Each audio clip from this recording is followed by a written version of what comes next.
pessoal, bom dia, boa tarde, boa noite. Seja muito bem-vindo à nossa revisão da banca VUNESP. Aqui comigo vocês vão ter a revisão dessa banca das disciplinas de dentística, biossegurança e odontologia em saúde coletiva. E hoje a gente vai falar dessa banca, que é uma banca assim tão requisitada pelas outras, invejada pelas outras, porque ela é muito organizada, né? A gente sabe que ela realmente funciona bem. Todas têm seus erros, todas têm seus efeitos. Não dá pra gente buscar bancas perfeitas, ok? Mas a VUNESP ela é uma das que se aproxima ali do que a gente tem como ideal. Por isso que as outras tomam ela como base. Por isso que sempre que alguém vai fazer algum edital de alguma banca semelhante, ela tá lá no meio do cronograma de vocês. Porque ela realmente é uma banca bem sedimentada e que nas próprias alternativas ela traz muito conteúdo para você estudar por questão. Então, as questões que ela faz são organizadas, trazem o conteúdo ali teórico de uma forma boa, de você perceber o que errou, de você estudar por questão realmente. Então, isso é uma coisa muito legal da VUNESP. Fora a organização geral, de edital, de divulgação de provas, isso é uma coisa que a gente não tem do que reclamar.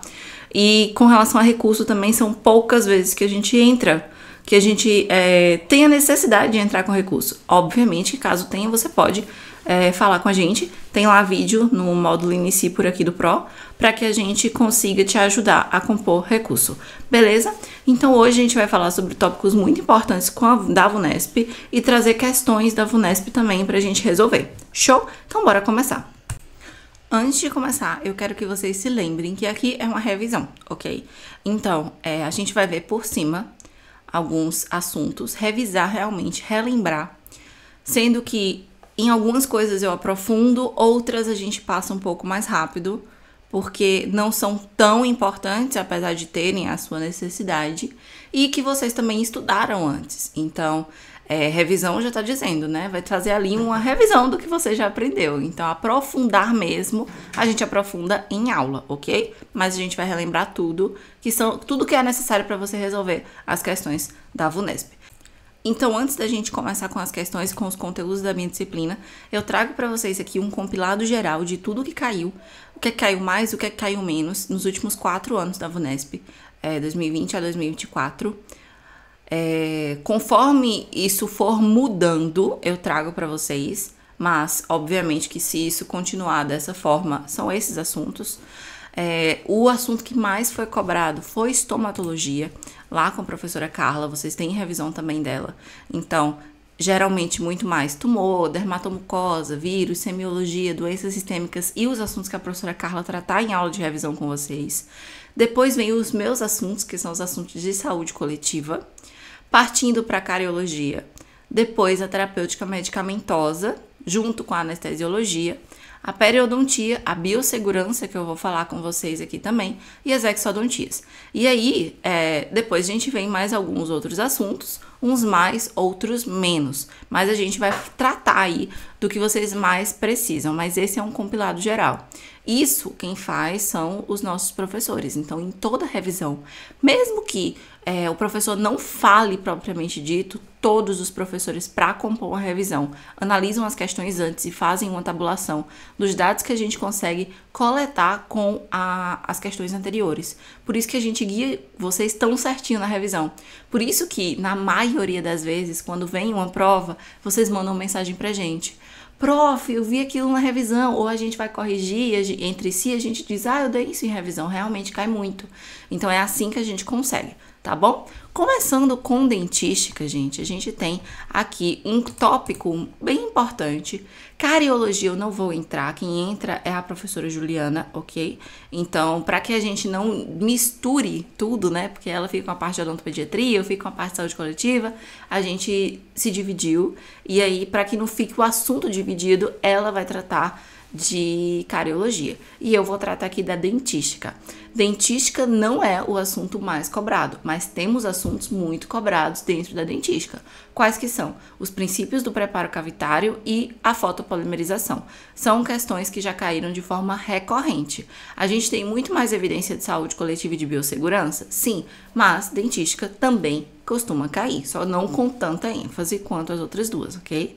Então, começando pelos princípios do preparo cavitário, coisa que você não pode esquecer para a banca VUNESP. A banca VUNESP ela é uma das mais atualizadas.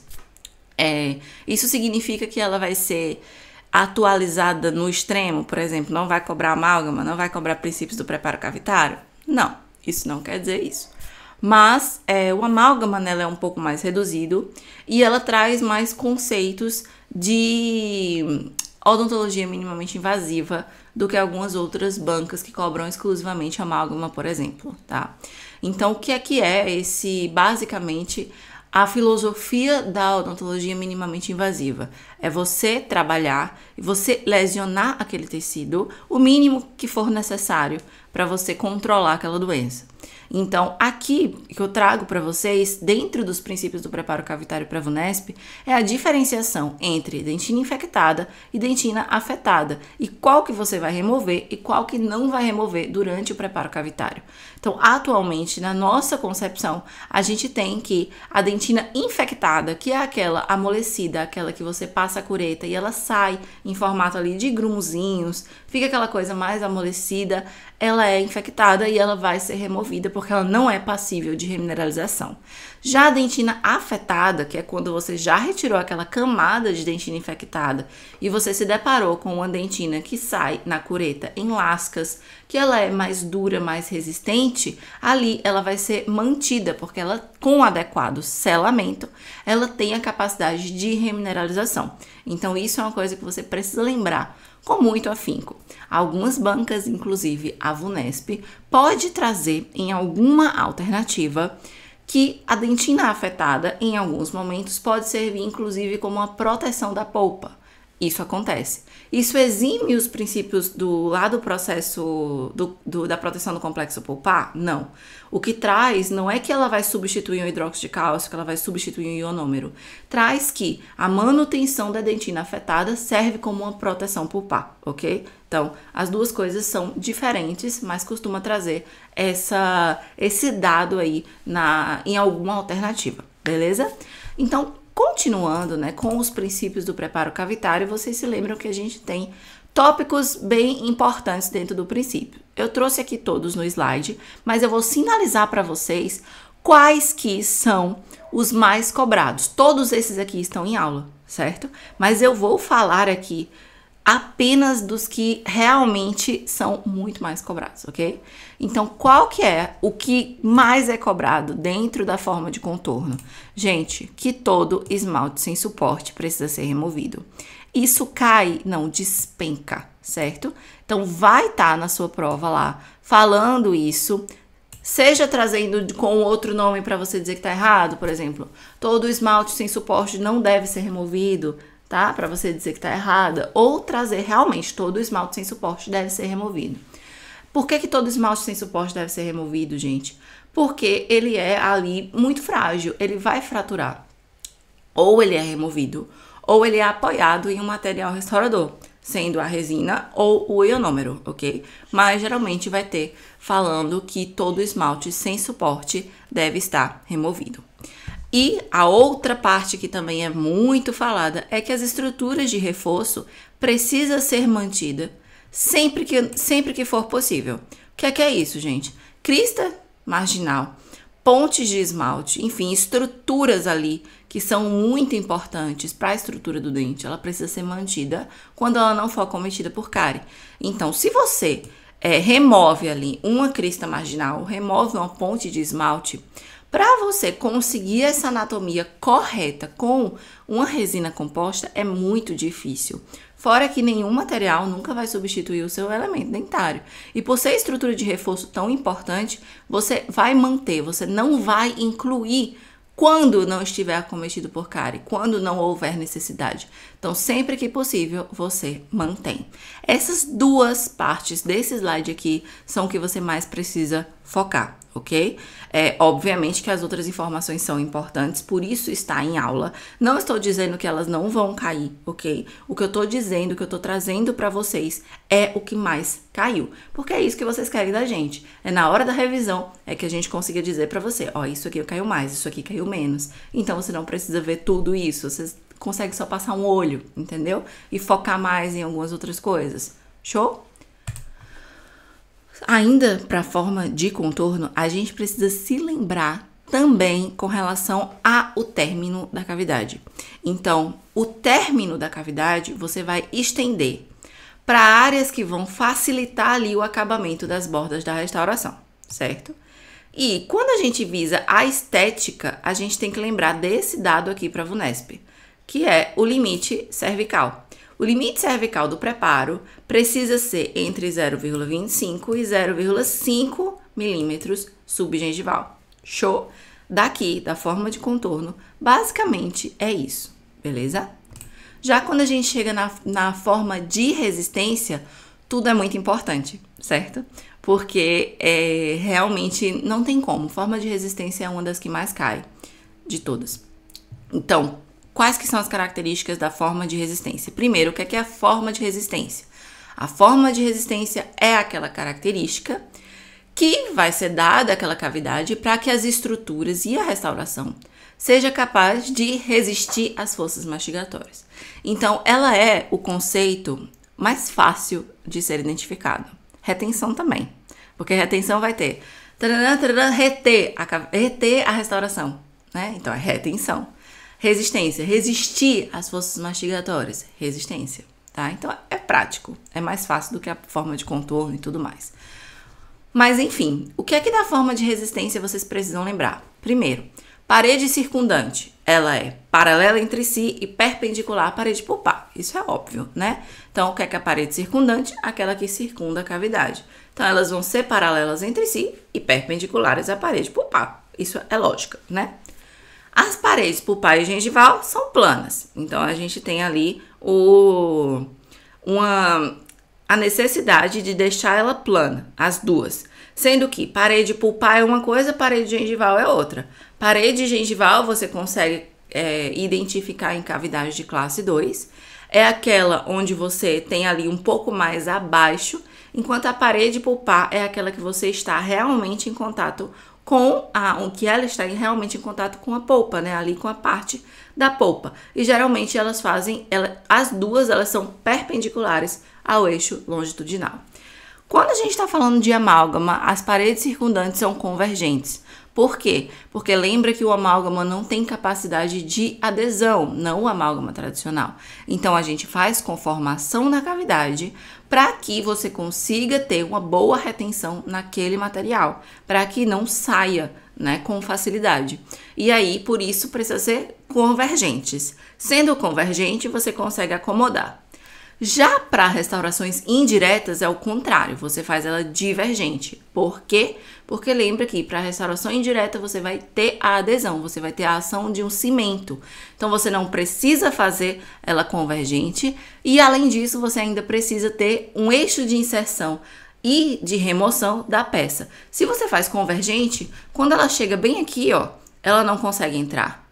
E se ela entrar, ela não consegue sair. Por isso que você faz divergente, tá? Além de não precisar de ser convergente, porque tem a ação do cimento, você ainda tem isso de remoção e de colocação da peça.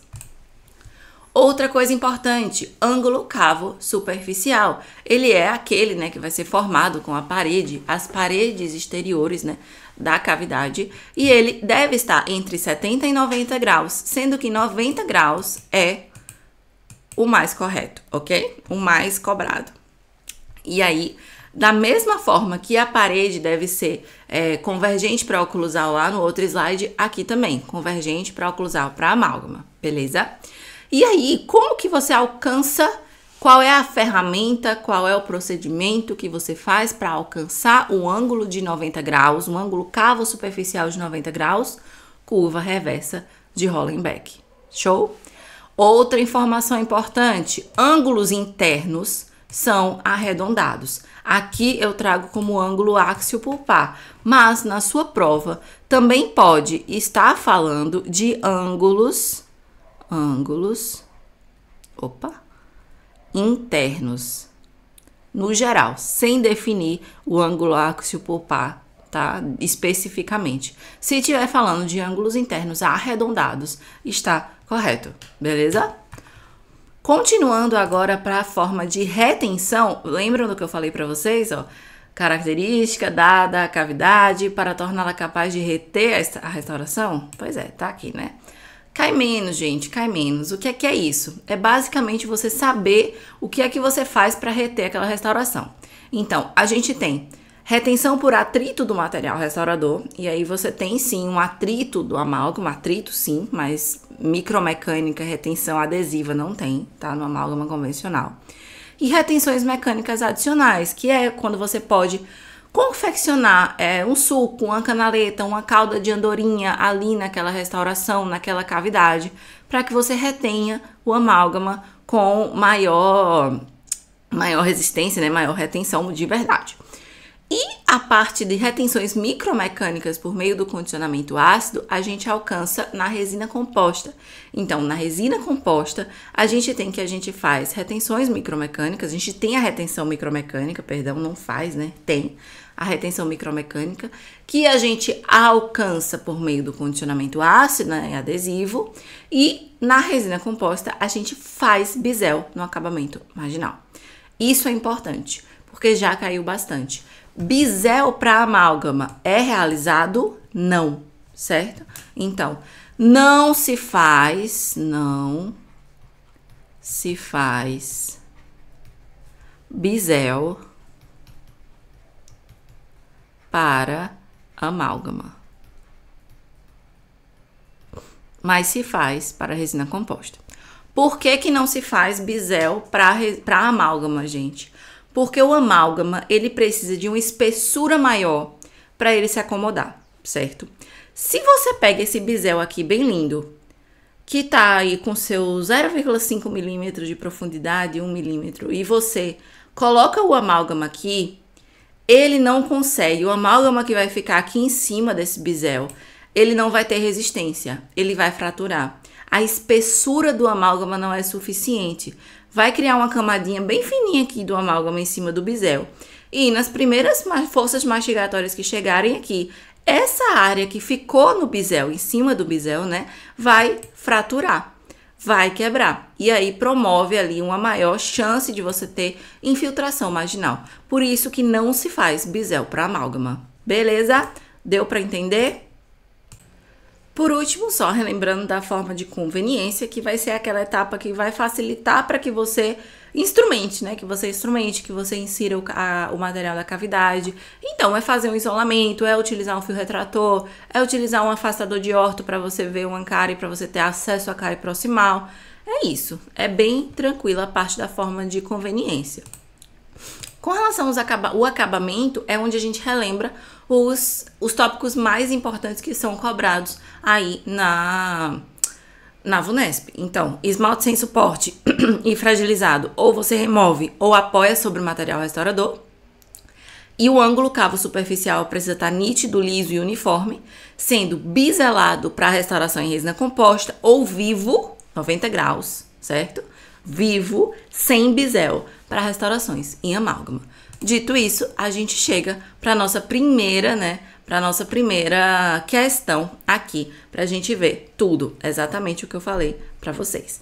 De acordo com os princípios de preparo da dentística restauradora, sobre o bisel do ângulo cavo superficial, é correto afirmar que...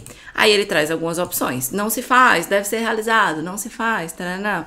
E aí você já sabe que bisel em amálgama, ó, dica básica.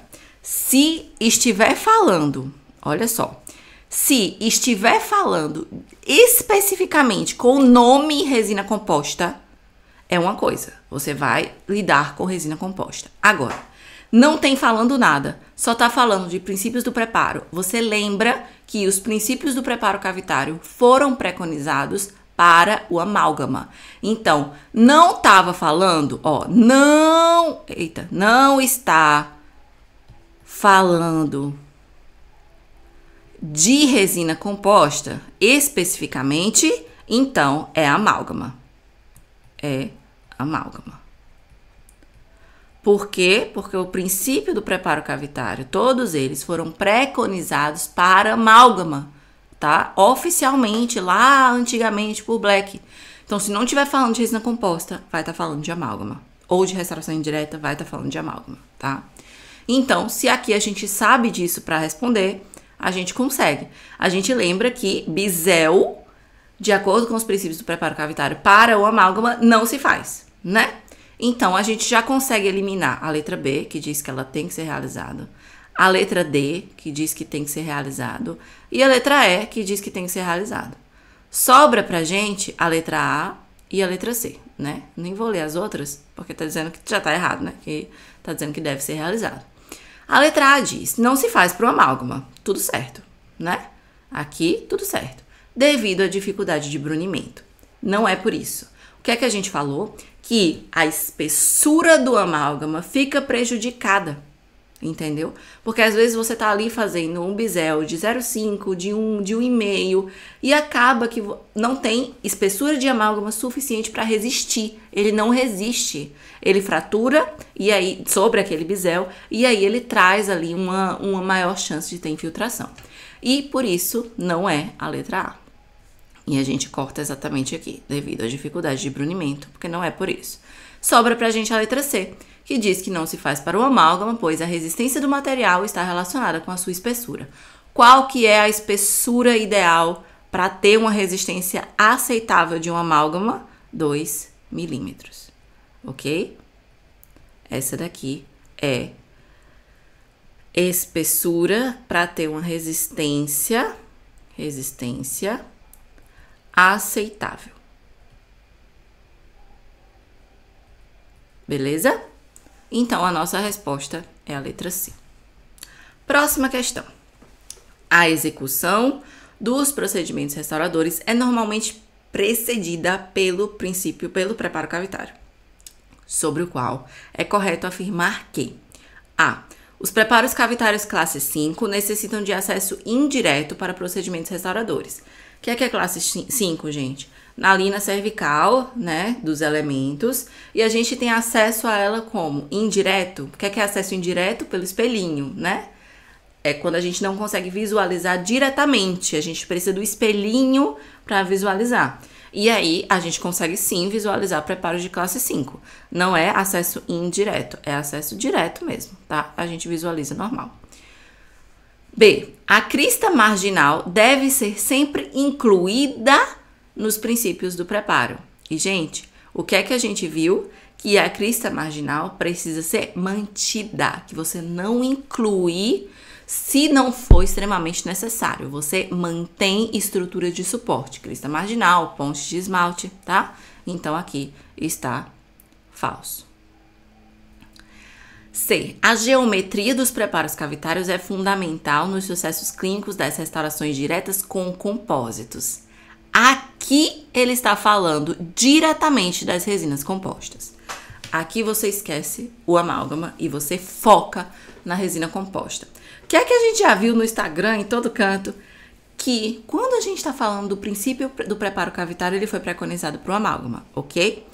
No futuro, quando a gente vai tendo ali o advento da gente lá de Buonocore, dos sistemas adesivos, que a gente começa a ter a introdução dos compostos, das resinas compostas, a gente tem aí não mais uma obrigação de ter aquele princípio do preparo cavitário que visa acomodar o amálgama. Porque você não precisa mais ter uma conformação de cavidade com todas aquelas regras, com todos aqueles desgastes. Porque a própria adesão, ela consegue isso para o seu preparo. Então, você não precisa fazer coisas muito extensas. Por isso que uma coisa que você precisa sempre lembrar é que os princípios do preparo cavitário são dispensáveis para resina composta.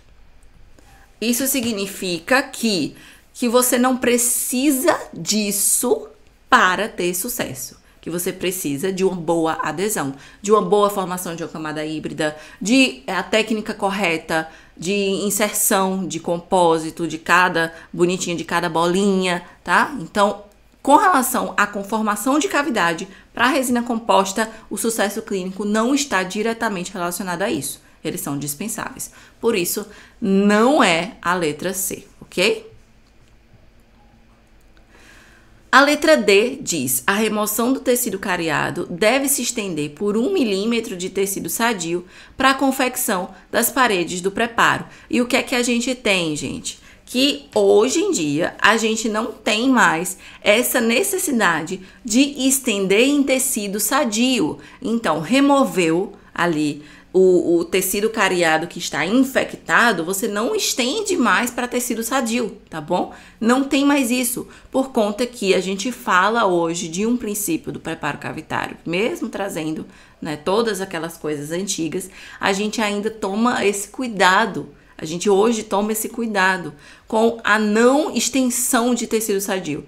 Então, falou de remoção de tecido sadio, falou de estender coisas que não são necessárias, não vai estar correto. E sobra a nossa querida letra E, que é o que eu falei para vocês, que cai bastante. Lembra? Esmalte sem suporte dentinário precisa ser removido. E é a nossa resposta. Isso cai demais. E olha só, isso aqui, gente, eu trago para vocês novamente em outra questão.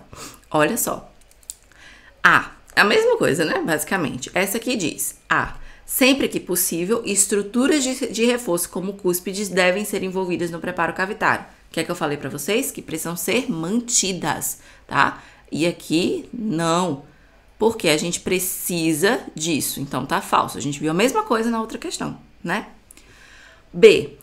Os princípios do preparo cavitário são indispensáveis nas restaurações diretas confeccionadas com resinas compostas. E o que é que a gente viu? Que eles são dispensáveis. Olha aqui, ó.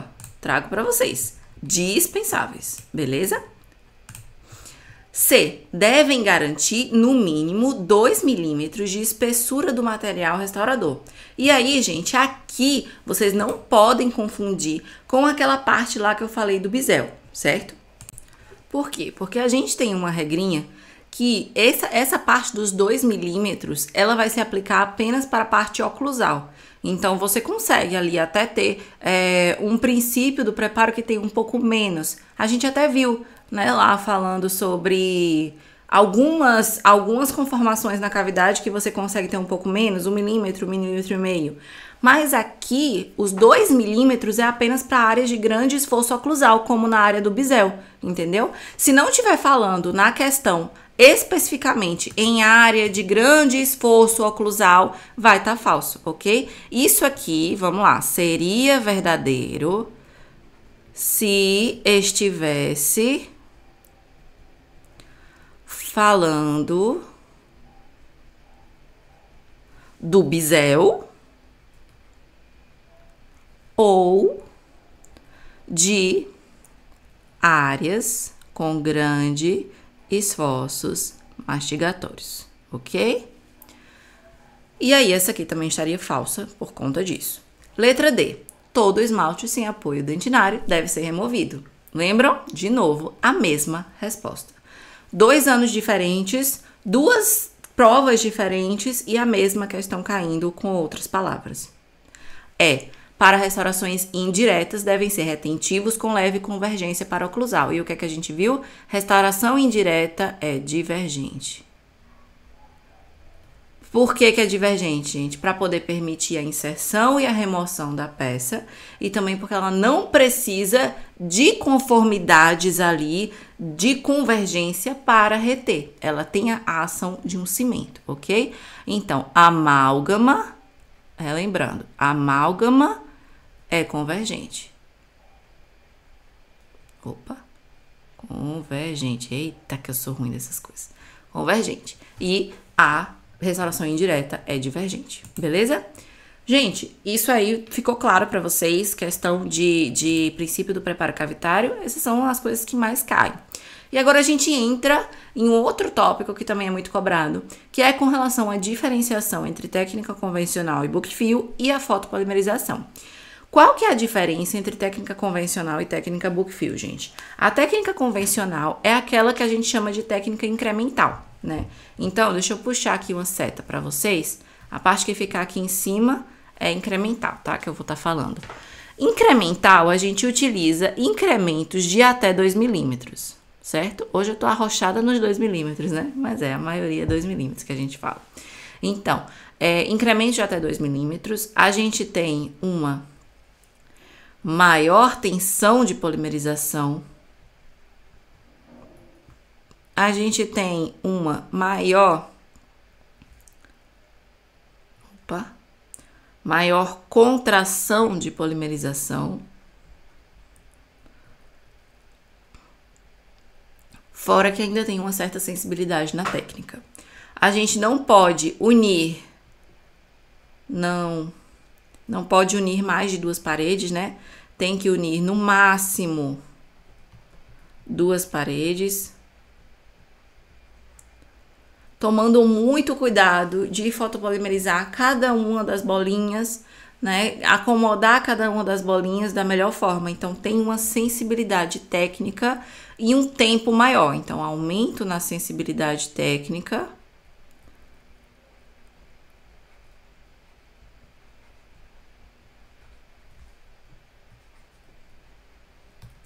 E um tempo maior de trabalho, né? Já quando a gente fala na Bookfill, gente, a Bookfill ela foi inserida na nossa vida clínica para facilitar a nossa vida, certo? Então, a depender do fabricante, a gente pode colocar incremento de 4 a 5 milímetros. Alguns fabricantes podem trazer 6, mas para os concursos 4 a 5 é o mais cobrado. Incremento de 4 a 5 milímetros. E aí, com isso, você consegue promover uma menor tensão, uma menor contração, um menor tempo de trabalho e uma menor sensibilidade técnica. O que é sensibilidade técnica, gente? Chance de dar erro, tá? Pensa comigo. Por que dá menor sensibilidade técnica? Porque basicamente você tá ali colocando uma argamassa embaixo. Então, atolei aqui, coloquei, posso colocar da forma que eu quiser, só botei, só prestei atenção na espessura, tá tudo certo. Só vou precisar me preocupar agora com a camada de cima, que é a camada que vai ter ali contato com a oclusal. Importante, se for a Bookfill convencional, você consegue colocar ela em contato com carga oclusal. Se for Bookfill fluida, Bookfill flow, você não pode colocar com contato em carga oclusal, certo? Nenhuma resina flow você consegue colocar em contato com carga oclusal. Precisa ter uma camada de convencional em cima, beleza? E aí você faz normalmente, mas é só uma camadinha ali, tranquila. E aí, o que é que ela tem para fazer com que ela polimerize melhor? Ela tem fotoiniciadores mais reativos. Fora que ela também tem uma maior translucidez. O que é que isso causa?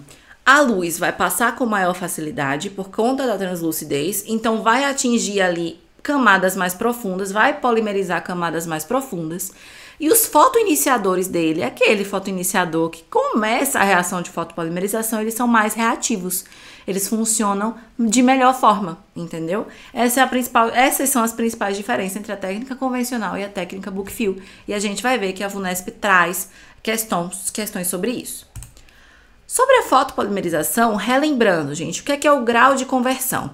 O grau de conversão é a porcentagem de ligações de carbono que vão ser convertidas em polímero. Então, elas eram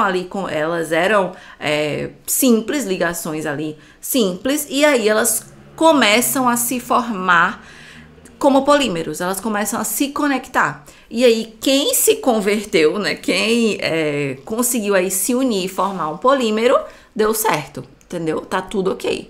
Então, quanto maior o grau de conversão, melhor vai ser a resistência mecânica.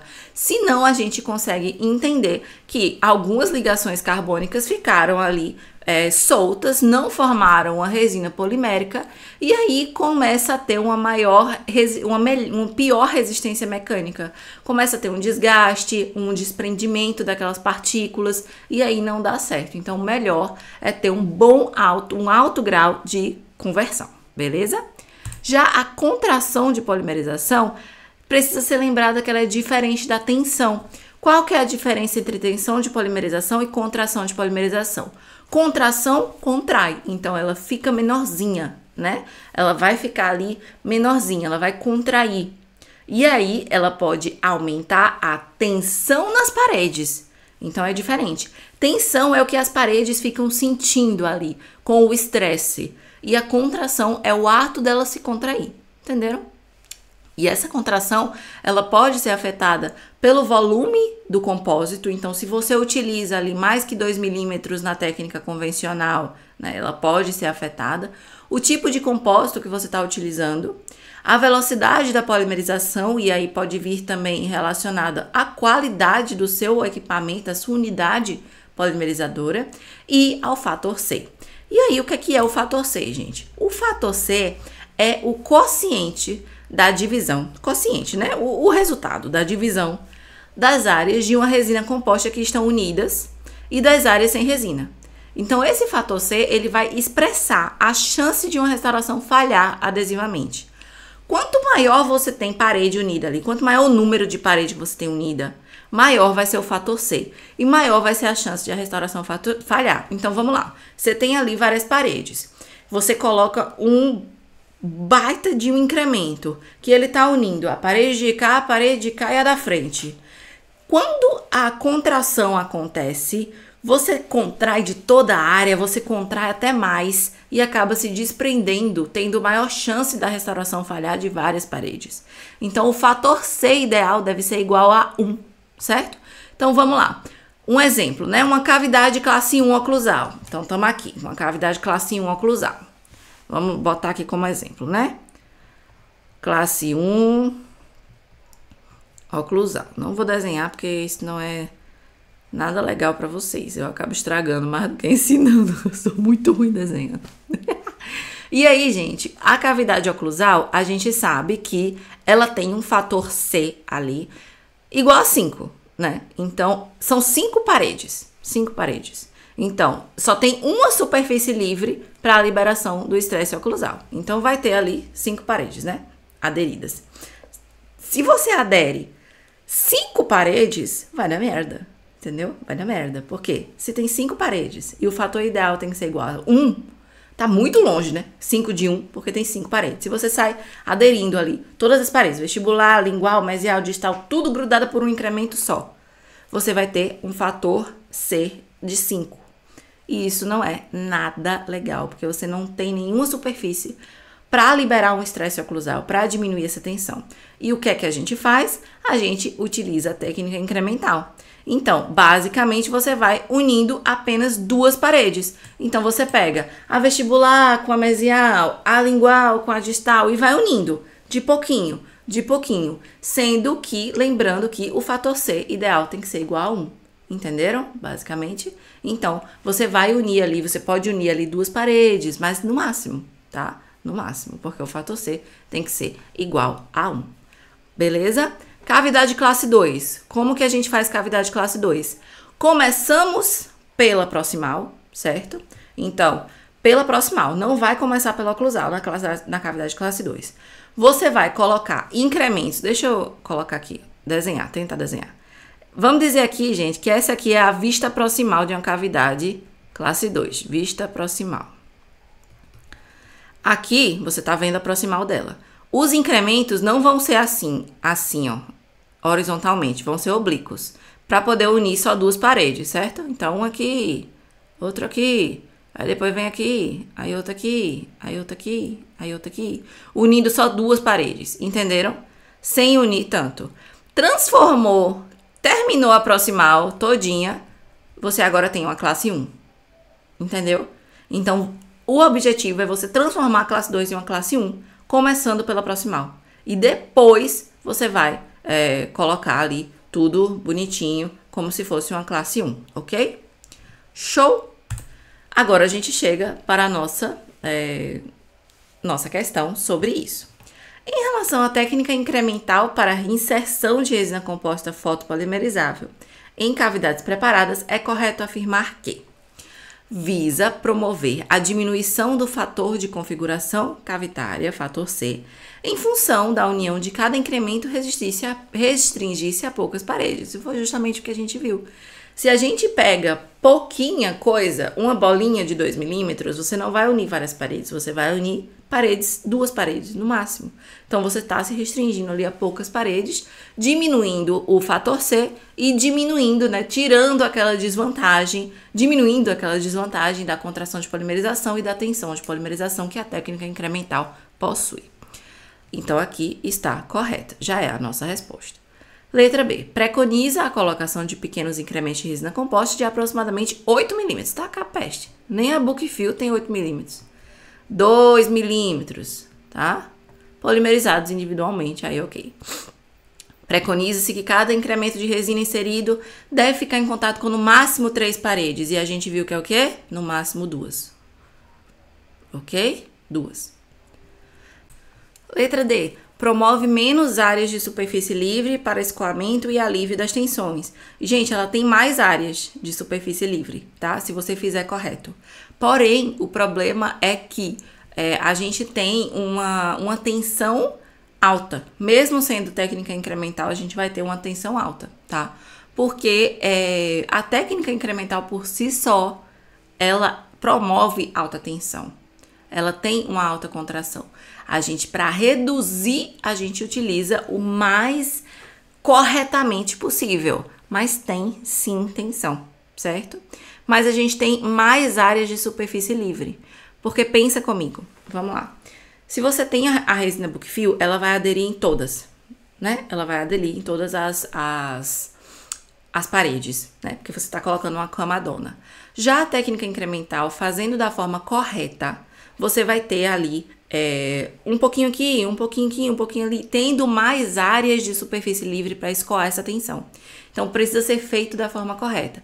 A alternativa está dizendo que a técnica incremental tem menos tensão do que a Bookfill? Não, entendeu? Está dizendo que a técnica incremental, que é a realizada, que a gente supõe que está sendo realizada da forma correta, com 2 milímetros, né? Ela vai ter mais áreas, né, de superfícies livres para o escoamento, porque você não está cobrindo ali automaticamente todas as paredes. As 5 paredes, por exemplo, no caso de uma classe 1 de molar, né? Então, é isso, basicamente. Por isso que está errado. E aqui preconiza a inserção da resina pela caixa oclusal em restaurações de classe 2. O que é que a gente viu? Começa pela proximal. Começa na proximal. Transforma em classe 1. E aí restaura como se fosse classe 1. Beleza? Entenderam? Então, nossa resposta é a letra A. Agora, a gente inicia tópicos um pouco mais, né, aí, mais cobrados pela VUNESP. Começando por biossegurança. O que é que mais cai na VUNESP, gente? Diferenciação entre artigo crítico, semicrítico e não crítico, tá? Classificação de Spalding e algumas outras classificações que a gente vai ver também, além de vacinação, especialmente de hepatite, a gente tem aí uma carga boa de questões na VUNESP. O que é a classificação de Spalding, gente? A classificação de Spalding é a classificação dos artigos. E os artigos podem ser classificados em críticos, semicríticos e não críticos, certo? Então, artigo crítico. O que é artigo crítico, gente? Tem contato com o sangue. Sangue. Vai lembrar do sangue. E tem capacidade de perfuração. Perfura os tecidos e tem contato com o sangue. Certo? Artigo semicrítico. Qual que é a diferença entre artigo crítico para artigo semicrítico? Artigo semicrítico, a gente vai ter contato com saliva. Saliva, beleza? E artigo semicrítico não perfura tecido. Vamos lá agora diferenciar. Uma agulha de uma carpule é um artigo crítico ou um artigo semicrítico? Perfura o tecido e tem contato com sangue. Crítico, certo? Agora, um odontoscópio, um espelhinho, tem contato com sangue? Pode até ter, mas bem específico. O foco dele mesmo é ter contato com saliva, certo? E aí, ele não perfura o tecido semicrítico. Beleza? Show? O que é artigo não crítico? Não tem contato nem com sangue, nem com saliva. Vai ter contato com mucosa íntegra, né? Pele. Pele íntegra. Perdão, viu, gente? Mucosa não. Mucosa tá aqui. Saliva e mucosa, tá? Mucosa oral, no geral. E aqui é íntegra, tá? Aqui é o pontinho do I, não é Pelé, não. É o pontinho do I. Os artigos não críticos têm contato com pele íntegra do paciente. Que aqui é um aparelho de raio-x, a própria cadeira do dentista, algum armário, alguma coisa que o paciente só toque. E aí é artigo não crítico, beleza? O que é que a gente faz com esses artigos? Se ele for crítico, ou seja, se ele tiver a capacidade de perfurar e se ele tiver contato com sangue, ou você esteriliza ou você descarta, certo? Esteriliza de verdade. Artigo semicrítico, que tem contato com saliva e mucosa. Ou você esteriliza, né? Ou você desinfeta com um desinfetante de alto nível. Mas, de preferência, você faz esterilização, tá bom? Porque você tem que lembrar que ela é, no mínimo, você tem que desinfetar. Tipo assim, aquela coisa, ó, no mínimo tu desinfeta, mas não é o mais ideal.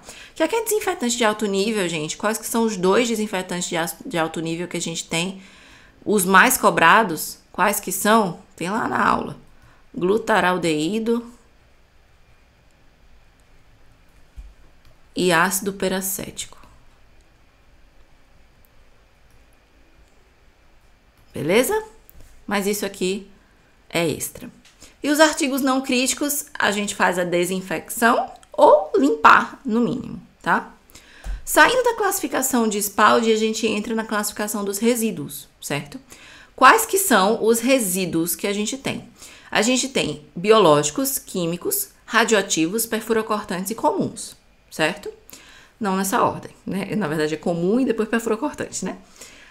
O grupo A é aquele biológico. O que é o resíduo biológico?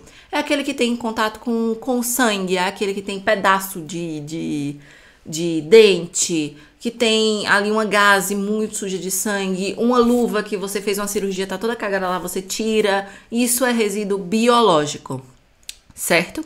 Resíduo químico é tudo que é químico. Então, um amálgama, ai, meu Deus, como é o nome? Um revelador, um fixador, tudo isso é resíduo químico, tá?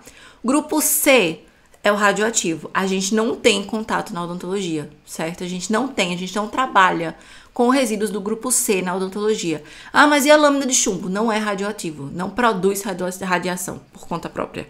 Então, o grupo C a gente praticamente não vê cobrando. E quando vê, é assim: qual dos grupos de resíduo não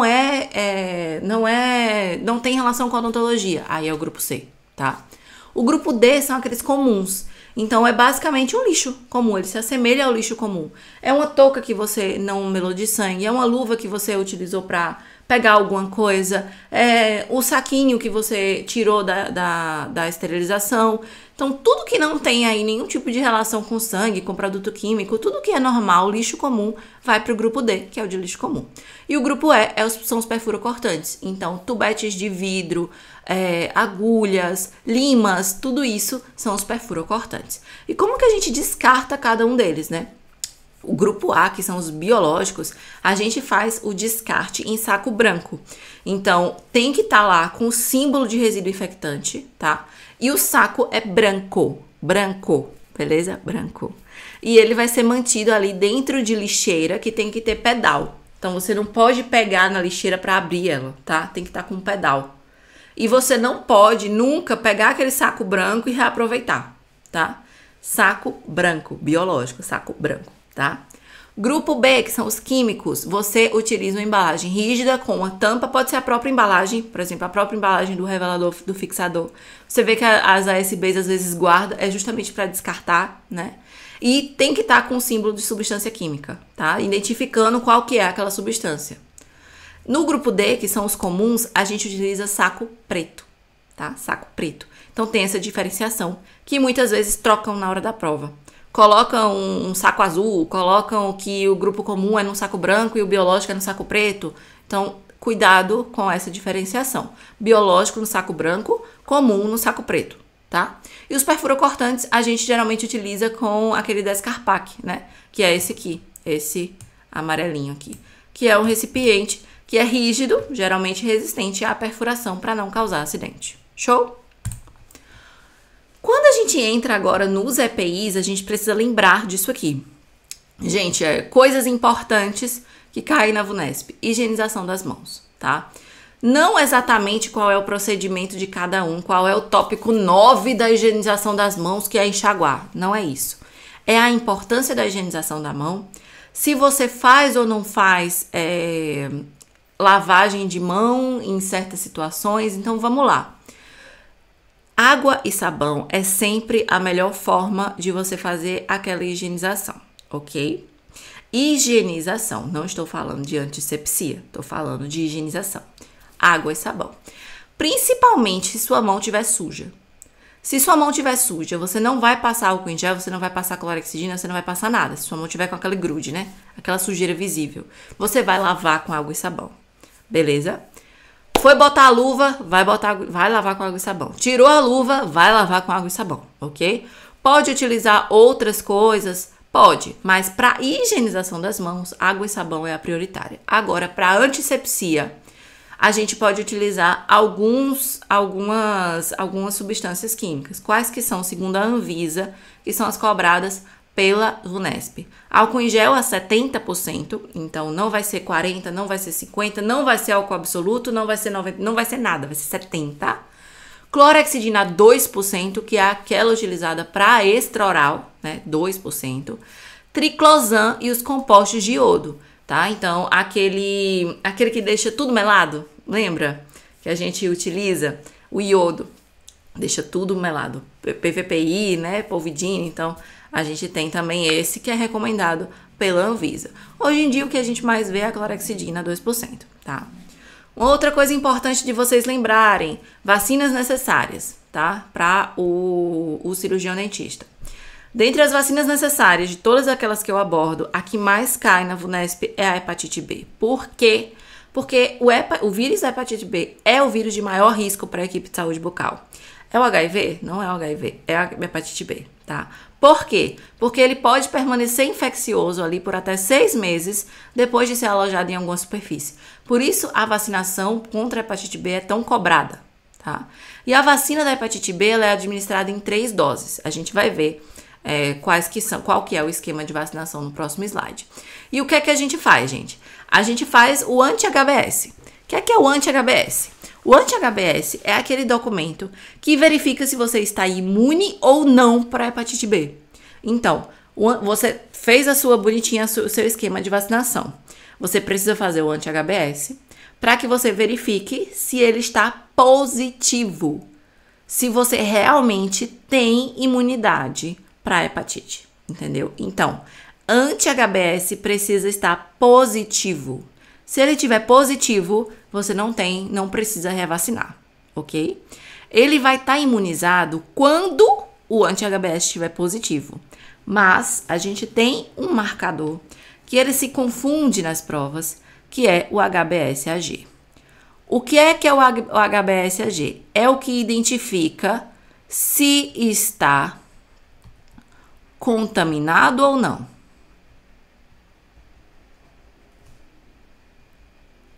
Ou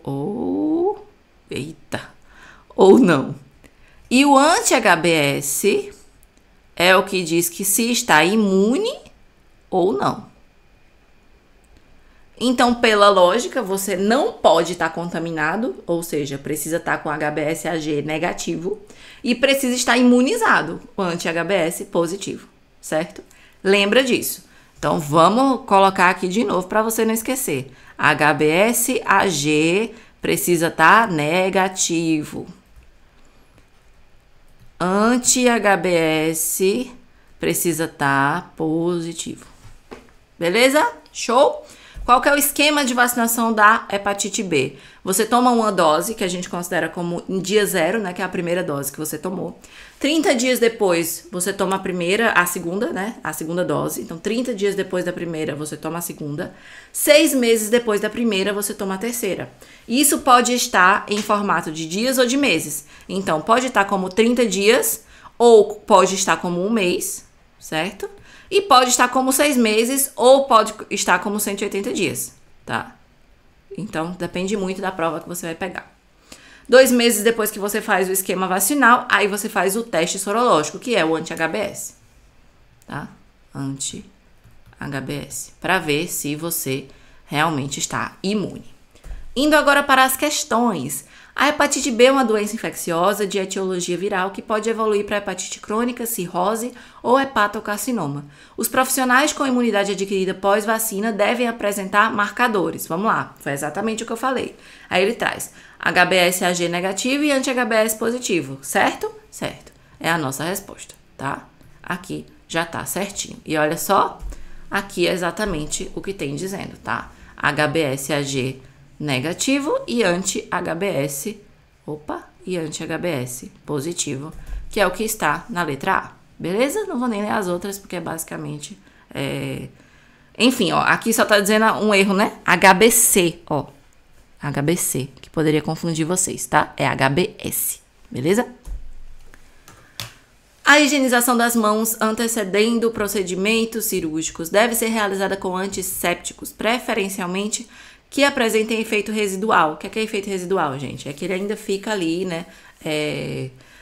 Ainda consegue estar desinfetando depois, tá? Depois que você parou de passar. Para eliminar a microbiota transitória das mãos da equipe cirúrgica, reduzir a microbiota residente durante o procedimento e manter a multiplicação microbiana lenta. Os princípios ativos recomendados pela Agência Nacional de Vigilância Sanitária para a Antisepsia das Mãos são... A gente viu exatamente isso. São 4, né, gente? São 4, a gente viu. Vamos lá. Quais que são? Álcool 70, clorexidina, triclosan em compostos de iodo e outros iodoforos. Está bem aqui, ó, no slide, certo? Esses 4 aqui. A gente vai procurar a alternativa que tenha esses 4. E está, vamos lá. A, álcool a 96%, é 70. Detergente enzimático, é? Não. Ácido dicloroisocianúrico, é? Não. Letra B, álcool 70, clorexidina, triclosan, composto de iodo e outros iodoforos. Nossa resposta aqui. Quaternário de amônio, não. Ácido peracético, não. Triclosan e álcool 70 seria, né? Mas aí precisa de todas. Monopersulfato de potássio, não. Clorexidina, sim, né? Composto de iodo e outros iodoforos, sim. Peróxido de hidrogênio, não. Compostos liberadores de cloroativo, não. E clorexidina, sim. Compostos liberadores de cloroativo, pega lá aquele pato clorativo. Passa assim, só um tique na mão pra tu ver o que é que dá. Faça não, gente. Faça essas coisas não, tô brincando, viu? Assinale a alternativa que apresenta informação correta em relação à higienização das mãos no ambiente odontológico. Olha só, gente. Essa questão aqui a gente já trouxe também no concurseiro quiz lá no YouTube, tá? Importante. Letra A. O sabonete utilizado para a lavagem das mãos deve ser preferencialmente líquido para evitar a contaminação do produto. Exatamente, gente. Você com certeza, eu já falei isso, você com certeza já pegou aquele sabonete em barra, cheio de grude em algum lugar. E você pega, tem cabelo, tem tudo que você faz, mas um grude, você fica até com nojo. Pronto. Tem contaminação ali. Por isso que a gente prefere o sabonete líquido pra gente utilizar ali pra lavar as mãos, tá? Água e sabão líquido. Show? Então, tá, verdadeiro. Já é aqui a nossa resposta, né? Bem linda nossa resposta aqui. B. A pele não deve ser friccionada com soluções à base de álcool até que a solução evapore naturalmente e as mãos fiquem secas. Lembra da época da pandemia? A gente falou muito disso. Vai fazer bastante ali fricção, né? Até que fique sequinha. Não pode sair com ele todo melado, tá bom? C. A concentração do princípio ativo de produtos à base de álcool deve estar entre 40% e 50%. E a gente viu que é o quê? 70%, né? 70%. D. A higienização das mãos com álcool deve ser escolhida sempre que houver umidade ou sujidade visível das mãos. O que é que eu falei pra vocês? Se tiver sujidade visível na mão, você vai fazer higienização com água e sabão. Você vai passar álcool, se você for passar álcool, você vai estar ali fazendo uma camada horrorosa de grude, né? Então não vai dar certo se você for passar álcool, por isso que você precisa lavar com água e sabão. Agora, minha mão tá aqui, bonitinha. Eu sei que ela tá cheia de micro-organismos, mas ela tá suja, ela tá cheia de grude? Não tá. Então eu posso vir aqui passar um álcool em gel. Agora, peguei ali no meio do mato, tô cheia de terra, aí eu não vou passar álcool em gel, senão vai virar aquele gulô horroroso, beleza? As escovas, quando utilizadas, devem ter cerdas duras e ser destinadas exclusivamente à escovação de unhas e espaços subunguenais. Até após aqui estava correto, mas essa parte das cerdas duras está errada. Cerdas macias, gente, é o melhor. Cerdas duras causam atrição, causam injúrias, mesmo que seja microscópica, vai estar ali algum tipo de injúria que pode favorecer uma contaminação. Show? Passando agora para a nossa querida saúde coletiva, a gente começa a falar sobre o nosso programa Brasil Sorridente. O que é o nosso programa Brasil Sorridente, gente? É o instrumento da Política Nacional de Saúde Bucal.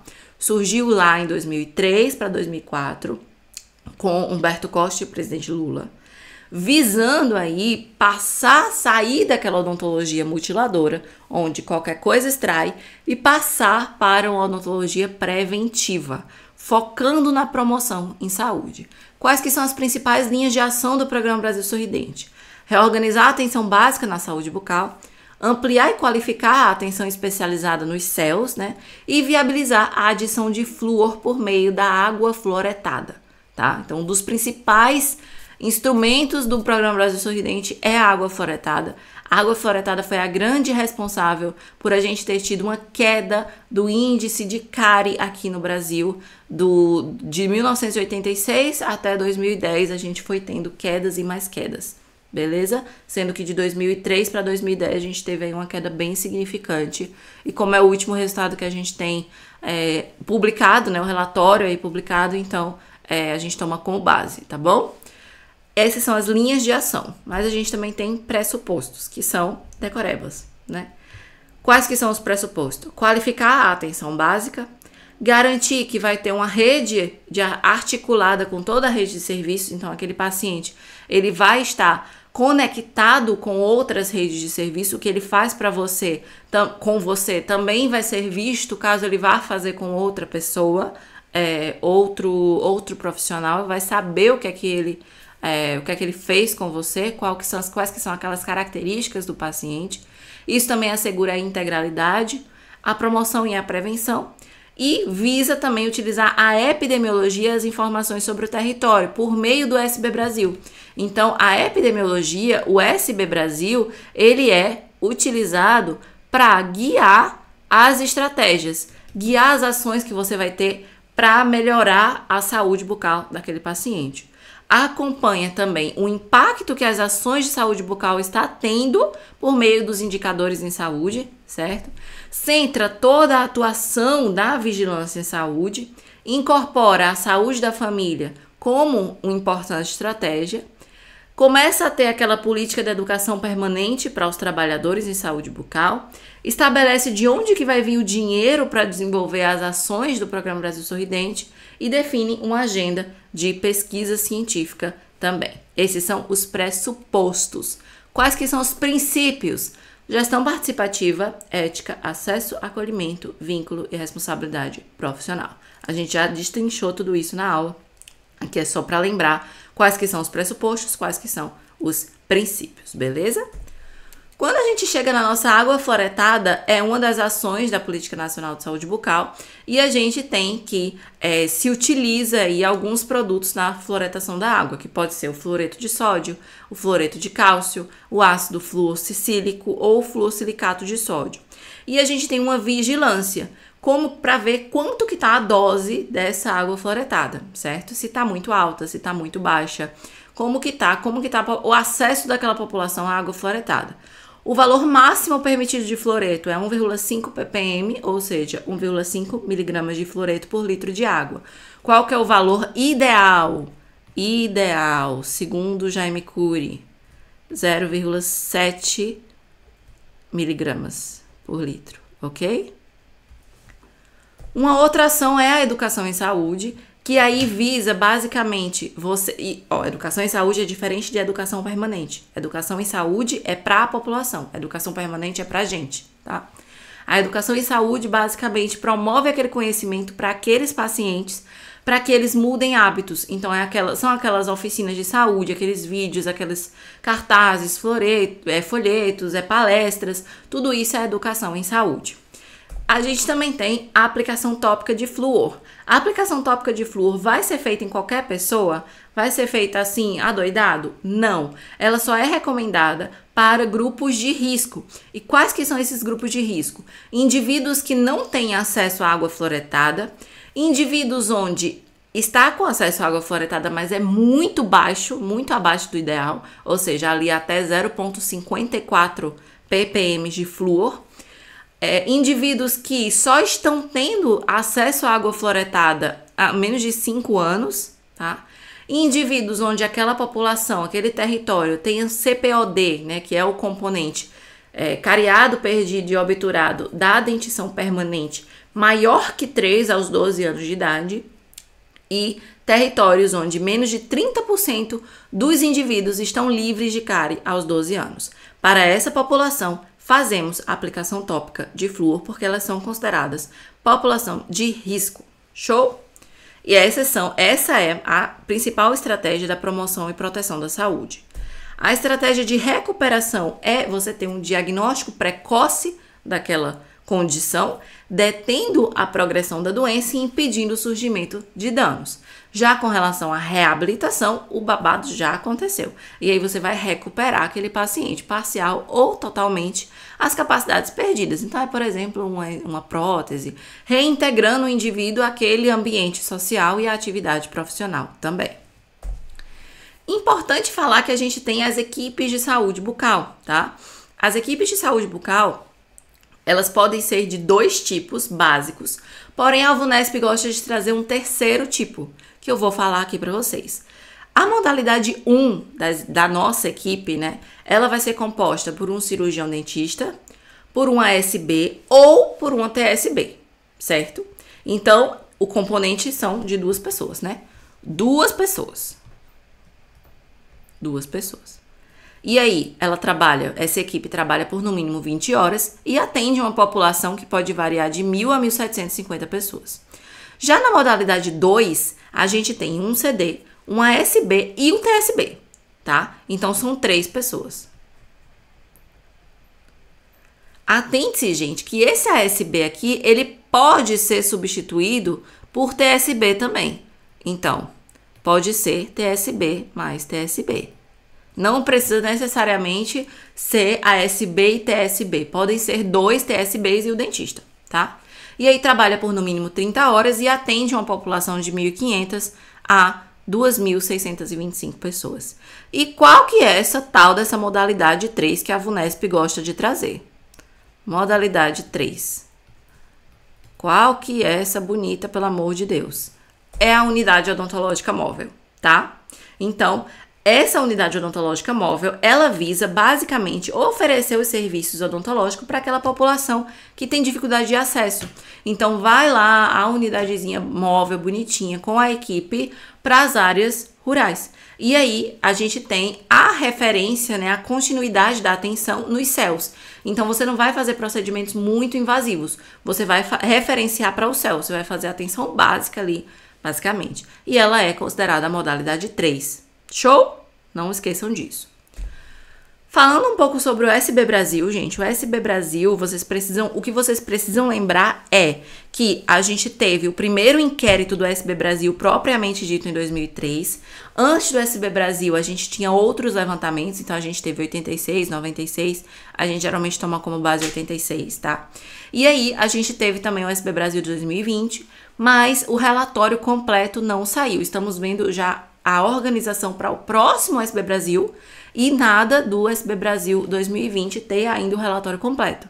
Tivemos alguns resultados preliminares, mas foi muito atribulado pela pandemia e ficou um pouco complicado, tá? Então, as bancas ainda tomam como base o relatório lá de 2010, porque é o último que a gente tem 100% completo, tá?